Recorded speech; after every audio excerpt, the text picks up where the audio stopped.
श्री विठ्ठल रुक्मिणी मंदिर संवर्धन व जीर्णोद्धार कामं पुरातत्व विभागाच्या मार्गदर्शनाखाली शासन निधीतून सुरू असून त्यामध्ये श्री विठ्ठल गाभारा व रुक्मिणी गाभारा येथील संवर्धनाचे काम 15 मार्चपासून सुरू करण्यात आले आहे। सदरचे काम पूर्णत्वास येत असून भाविकांसाठी दिनांक 2 जून 2024 पासून श्री विठ्ठल रुक्मिणी मातेचे पदस्पर्श दर्शन सुरू करण्यात येणार असल्याची माहिती मंदिर समितीचे सहअध्यक्ष गहिनीनाथ महाराज औसेकर यांनी दिली आहे।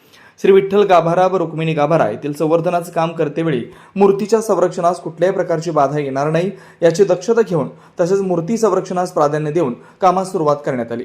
सदरचे काम करत असताना काही नव्याने कामे निदर्शनास आल्यानं या कामासाठी 45 दिवसापेक्षा जास्त कालावधी लागलाय। सदरचे काम पूर्णत्वास येत असून संवर्धनाचे काम दर्जेदार व पुढील अनेक वर्षे टिकेल या दृष्टीने करण्यात आलंय। याशिवाय 2 जून पासून भाविकांच्या शुभास्ते पूजा देखील सुरू करण्यात येणार आहे। तसेच आषाढी यात्रेच्या अनुषंगाने करावयाच्या नियोजनाचा आढावा घेऊन भाविकांना अधिकाधिक सोयी सुविधा उपलब्ध करून देण्याच्या सूचना त्यांनी यावेळी दिल्या। आषाढी यात्रा दिनांक 17 जुलै 2024 रोजी संपन्न होते। आषाढी यात्रा कालावधीत श्री विठ्ठल रुक्मिणी मातेच्या दर्शनासाठी मोठ्या प्रमाणात भाविक येतात। येणाऱ्या भाविकांना सुलभ व तात्काळ दर्शन व्हावं यासाठी मंदिर समितीकडून आवश्यक ते नियोजन करण्यात आलंय।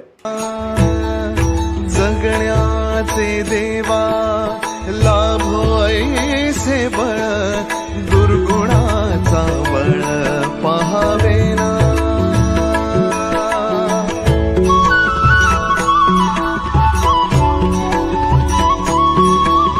तुझ्या दारी दावी पांडुरंगी तळ उन्मादाचा मळ झाकवेना।